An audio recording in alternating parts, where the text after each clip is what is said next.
सूचना केवल हमारे विचार हैं, वित्तीय सलाह नहीं। निर्णय लेने से पहले खुद शोध करें। किसी भी लाभ या हानि के लिए हम उत्तरदायी नहीं हैं। आज हम देख रहे हैं किर्लोस्कर ब्रदर्स लिमिटेड के 2024-25 Q4 की standalone financial performance. Starting with the sales, पिछले क्वार्टर से सेल्स में 34% का इंक्रीज हुआ है, मगर कंपनी ने पिछले साल के मुकाबले मार्जिनल सेल्स डिक्लाइन रिपोर्ट किया, around -1.5%। Expenses 26.5% quarter on quarter increase हो गए हैं, जो साल भर के 1.5% के राइज के साथ अलाइन करता है। क्वार्टरली एक्सपेंसेस के कंपैरिजन में सेल्स इंक्रीज होना दिखाता है कंपनी ने अच्छा परफॉर्म किया। हालांकि सालाना कंपनी को चैलेंजेस का सामना किया। ऑपरेटिंग प्रॉफिट, जो पिछले साल के कंपैरिजन में -15% डाउन हुआ है, quarter on quarter around 99% increase हुआ है। Operating profit margin OPM annual basis पे -2.5% से डिक्रीज हुआ है और पिछले क्वार्टर के कंपैरिजन में 5% से इंक्रीज हुआ है। एक्सेप्शनल आइटम्स को ऐड करके अदर इनकम पिछले क्वार्टर के कंपैरिजन में -32% गिर गई, बावजूद इसकी ईयरली डिक्लाइन -20% हुई है।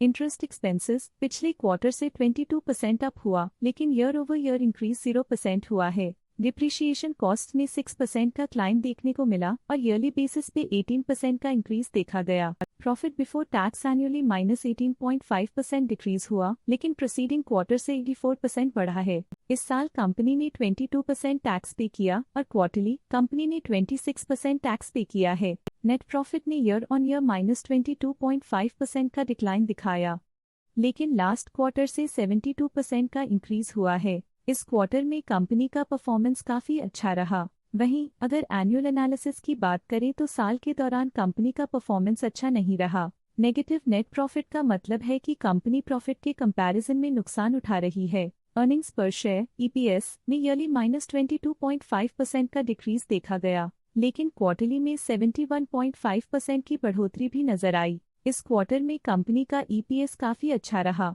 किर्लोस्कर ब्रदर्स लिमिटेड के फाइनेंशियल स्नैपशॉट को रिव्यू करते हुए कुछ मुख्य ट्रेंड्स सामने आए हैं जो कंपनी की परफॉर्मेंस पे रोशनी डालते हैं। मार्च 2022 से मार्च 2025 तक किर्लोस्कर ब्रदर्स लिमिटेड की फाइनेंशियल जर्नी में सबसे पहले बात करते हैं सेल्स की। इस साल सेल्स में 6.5% की वृद्धि हुई है और पिछले 4 सालों में 34% की वृद्धि हुई है, जो एक निरंतर अपवर्ड ट्रेंड को दर्शाता है। पिछले 3 साल से सेल्स लगातार बढ़ती जा रही है, जो मार्केट एक्सपेंशन और कंज्यूमर डिमांड में वृद्धि को दर्शाता है। अब बात करते हैं एक्सपेंसेस की। इस साल एक्सपेंसेस 7% बढ़े हैं और 4 सालों में 26.5% का इजाफा हुआ है। इस साल हालांकि एक्सपेंसेस सेल्स से थोड़ा ज्यादा बढ़े हैं, मगर ग्रोथ रेट्स का करीब होना स्टेडी ऑपरेशनल कॉस्ट को दर्शाता है। ऑपरेटिंग प्रॉफिट का सफर स्टेडीली ऊपर चढ़ रहा है, इस साल 4% की बढ़ोतरी के साथ और पिछले 4 सालों में 127% का नोटिसेबल राइज हुआ है। पिछले 3 साल से ऑपरेटिंग प्रॉफिट लगातार बढ़ रहा है, जो कॉस्ट मैनेजमेंट और ऑपरेशनल कुशलता को दर्शाता है।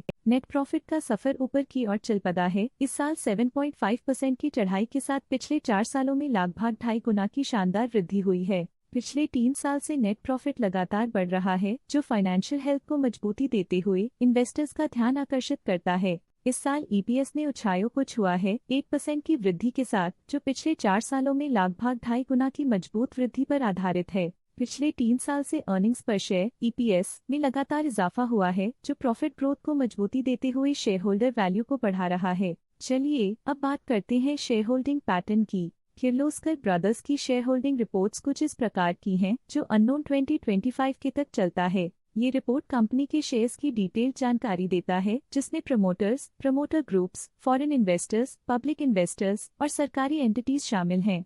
पब्लिक द्वारा हेल्ड शेयर्स का परसेंटेज 18.21% से इंक्रीज होकर 2025 के में 18.34% तक का इंक्रीज से देखा गया। ये चेंजेस स्टेट है कि पब्लिक की इन्वेस्टमेंट कंपनी में क्वार्टर टू क्वार्टर इंक्रीज हुई है। जब कंपनी के शेयर्स का अधिकतम हिस्सा प्रमोटर्स, FII, DII या गवर्नमेंट के पास होता है, तब ये माना जाता है कि कंपनी मजबूत हाथों में है, जो स्थिरता और मजबूत समर्थन को दर्शाता है और इस मार्केट की स्थिरता बनी रहती है। डोमेस्टिक इंस्टीट्यूशनल इन्वेस्टर के शेयर होल्डिंग में थोड़ा डिक्रीज आया 2024 के दिसंबर से 2025 के में, जो दिखाता है कि डोमेस्टिक इंस्टीट्यूशंस ने अपने स्टेक को -0.61 से डिक्रीज किया है। FII, फॉरेन इंस्टीट्यूशनल इन्वेस्टर्स ने अपना शेयर होल्डिंग दिसंबर 2024 में 5.62% से 2025 में 6.1% तक इंक्रीज किया। ये बताता है कि फॉरेन इंस्टीट्यूशंस ने कंपनी में अपना इंटरेस्ट 0.48% तक इंक्रीज किया है। ये था कंपनी का करंट शेयर होल्डिंग पैटर्न। आइए देखते हैं इस क्वार्टर के DII डील्स ने बाजार को किस तरह प्रभावित किया है। 7 जनवरी 2025 को ग्रेविटॉन रिसर्च कैपिटल LLP ने 4.1 लाख शेयर्स इन्वेस्ट किया 2185.42 रुपीस पर यूनिट के हिसाब से, जिसका टोटल था 90 करोड़। 7 जनवरी 2025 को ग्रेविटॉन रिसर्च कैपिटल LLP ने 4.1 लाख शेयर्स पोर्टफोलियो से हटा दिए 2186.78 रुपीस पर यूनिट के हिसाब से, जिसका टोटल था 90 करोड़। उम्मीद करते हैं कि इस क्वार्टर के DII डील्स का ये विश्लेषण आपको पसंद आया होगा और उपयोगी लगा होगा। आज के लिए फाइनेंशियल सेक्टर में इतना ही। देखने के लिए धन्यवाद। स्टॉक लेटेस्ट न्यूज अपडेट के लिए चैनल को सब्सक्राइब करें और वीडियो को लाइक एंड शेयर करें।